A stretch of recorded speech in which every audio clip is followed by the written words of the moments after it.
Hello everyone, this is SMA Watts, and I am bringing you a Pauper deck tech for the deck I'm going to be playing tonight, which is August, I think, 27th. I checked this just a second ago. Yeah, 22nd. 7th. 27th.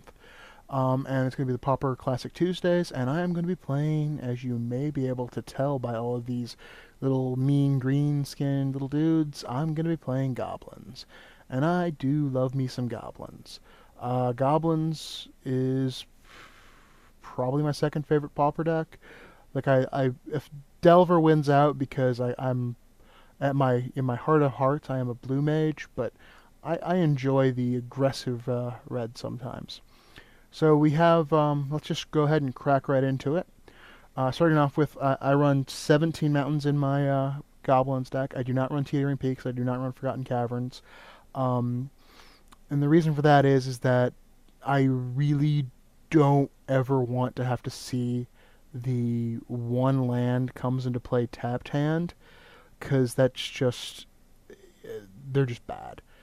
Like if it's the only land, it's terrible. Like if I was gonna run 18 lands, I could see running a Teetering Peaks or a Forgotten Cavern. And the reason why I run 17, 17 is the lowest I'm comfortable going, is because it's out of in your opening seven, out of a 60 card deck with 17 cards, you should see on average about 1.98, I think, mountains. So you have a pretty good chance of having the two you want. Also, on the flip side, if you have to keep like a three lander, that leaves your deck pretty close to a 3-to-1 ratio of spells to lands. So hopefully you will mostly just draw gas for the first couple turns if you keep a slightly land heavy draw. So that's why I do. That's the mathy reasons why I do 17. Um, some people might do 16. Some people do 18. Uh, it's a personal taste risk reward thing. Let's go into the burn package. So we start off with Lightning Bolt. I have nothing to say about Lightning Bolt. It is Lightning Bolt. Chain Lightning. Now, in your slots, your Lightning Bolt 5 through 8 is going to be Chain Lightning. Now, not everyone runs the fourth Chain Lightning. Some people only run like 3. Some people run even less, but I can certainly see the arguments for running less Chain Lightnings. I can also see the arguments for running Flame Slash over Chain Lightning, and there is a very strong argument of there are very few things Flame Slash does not kill that Chain Lightning does kill. Like for instance, against Affinity, they have a lot of 4 toughness creatures. Against Delver, they have the 2/4 golems. Against Stompy, they have enough pump spells that about half of their pump spells might save a creature from a chain lightning, but it won't save it from a flame slash. Um, that said, given the current meta, in which there's a lot of decks that don't run a lot of like if Temporal Fissure was not legal, I would probably be running Flame Slash over Chain Lightning.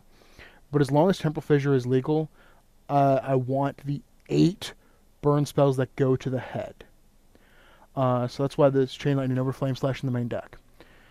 Fire Blast. Fire Blast is your reach. Every once in a great while, I've had to burn 2 mountains to take out like a Spire Golem or something like that, and I never like doing that, but sometimes it's what you need to do, and it is an option.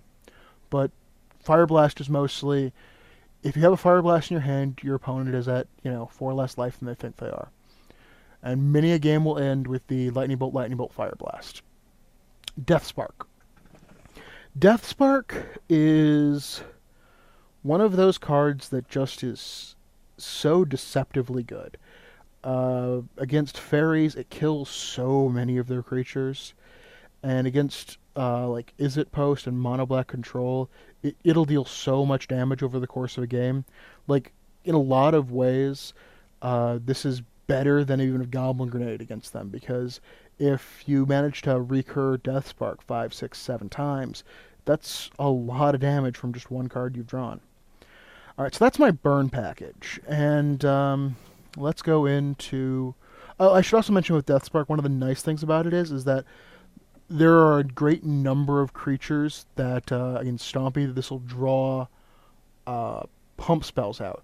Like, for instance, Quarian Ranger, you can just be like, well, Deathspark it, and they'll save it, but you're not really behind. Our optimal one-drops are Foundry Street Denizen, Goblin Cohort, and Mog Conscripts. Goblin Cohort and Mog Conscripts are functional reprints of each other. But Foundry Street Denizen is the new guy. He's the youngest goblin in the pack. And he is from Gatecrash. And he has whenever another red creature enters the battlefield under your control, Foundry Street Denizen gets +1/+0 until end of turn. Now he synergizes amazingly with Mog War Marshal and Goblin Bushwhacker. But the big reason why I think Foundry Street Denizen is the optimal one-drop, I actually like him better than the Conscripts and the Cohorts, is the fact that anytime you would be able to attack with the Cohort or the Conscript, the Denizen is also going to do too. But the Denizen can attack when the Cohort and the Conscript can't. And when you play things like Mog War Marshal, or sometimes more than one Goblin and the Bushwhacker or something like that, he just gets huge. Like if you do the 4 mana turn 4 Bushwhacker or War Marshal Bushwhacker, Foundry Street Denizen just is a beating. Also, occasionally you'll do the with the Mog Raider and the War Marshal. You can get in with you can turn the Mog War Marshal into a +6/+3 to the Foundry Street Denizen, which is just crazy. Those are our optimal one-drops. Obviously, the Cohort and the Conscripts have can only attack if you play a creature spell. Now, there are 32 creature spells in this deck, which means you always have slightly better than a 1.5 chance of drawing one off the top. But every once in a while, they'll just kind of sit there and play and look dumb. Alright, now our sub-optimal one-drops are the Raider and the Sledder. These guys, there's nothing wrong with them. They're actually pretty good. It's just they don't do 2 damage on turn 2. But they make blocking incredibly awkward. That sacrifice a goblin, target creature gets +1/+1 until end of turn. Can kill phantom bears. It can make your goblin. It can make your guys trade up. It can make your opponent not actually have blocked. When you're looking at lethal, you can slip by the extra damage using them. They make blocking hard, and that is their job. Also, they occasionally can fizzle spells like Snap or Capsize with Buyback or anything they can cause anything targeting your creatures to actually fail. Like Spinning Darkness is another big one they can cause to fail. Anything in which your opponent might have gained a card out of it, you can burn the goblin and then they don't get the card. Now the Goblin Bushwhacker. 1 mana 1/1. If you play him as a 1 mana 1/1, if you play him as Goblin Raiders, he is so sad. But if you play him as that with a kicker, that double red, he is your finisher. Like he can turn 4 1/1 goblins into. Your opponent might think they're going to go, they're going to take 4, turn it into 10 plus a Fire Blast. He can kill out of nowhere.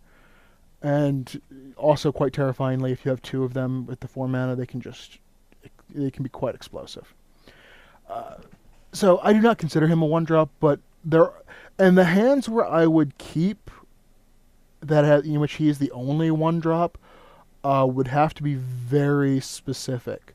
Like I could see against maybe like Post, keeping a Mountain Bushwhacker, and then like 3 Mog War Marshals and a Goblin Matron.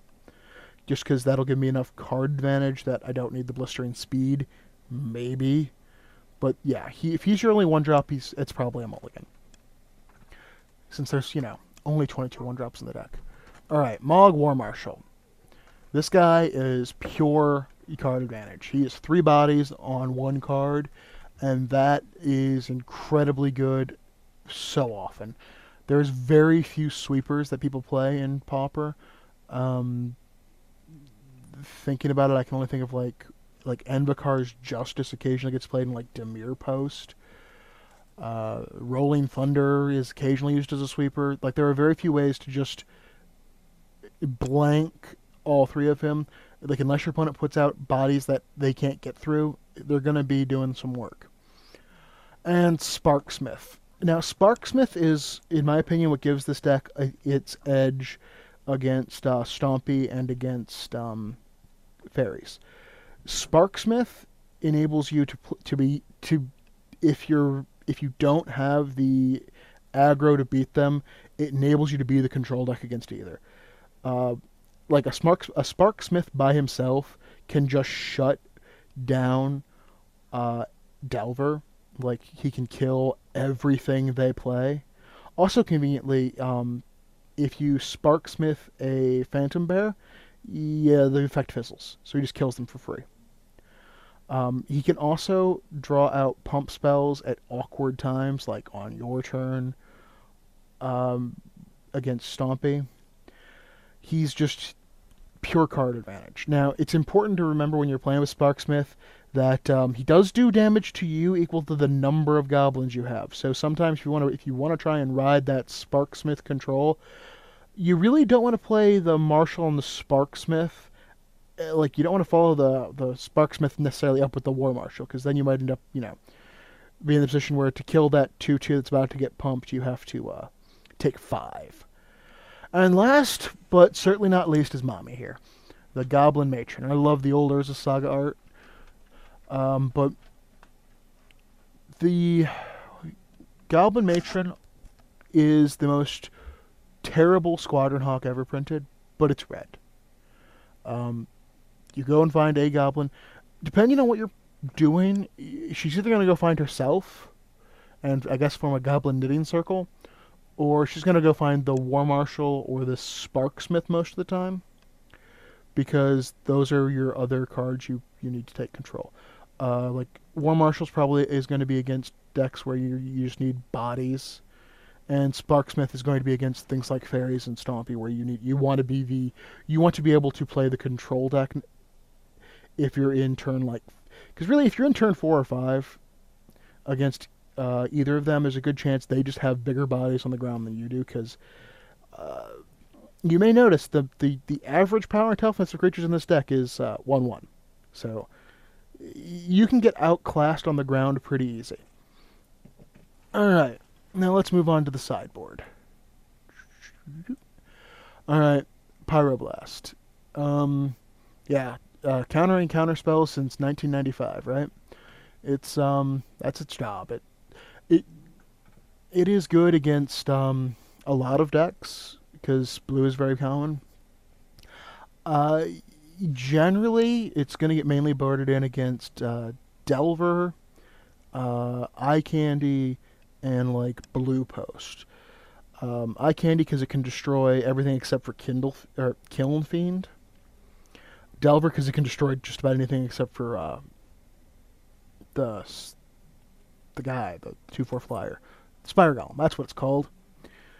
And against Blue Post, it can be used to it's used to nuke the fairies, or key disruption to keep them off that turn. All right, Flame Slashes. Flame Slashes are one of the big sideboard cards against Affinity. It comes in to kill their 4/4s.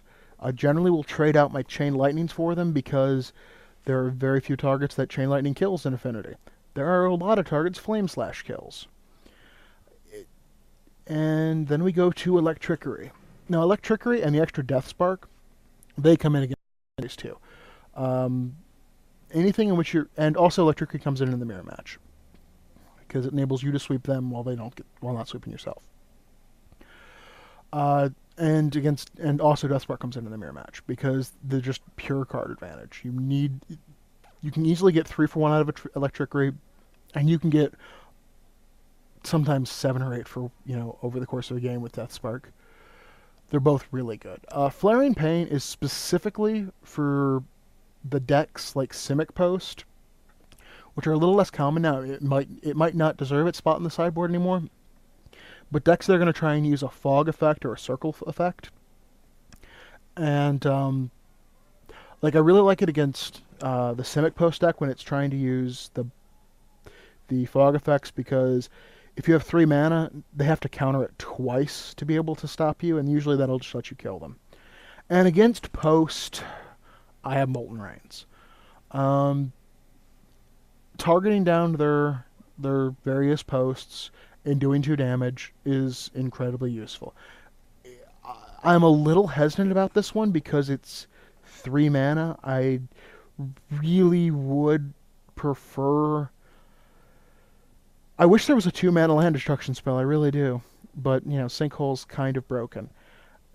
But yeah, like this is against Post. It does its job. That extra 2 damage is relevant, and keeping them off of like Muldrifter for a turn can be the difference between Muldrifter or Serrated Arrows for a turn can be the difference between winning and losing many times against Post decks.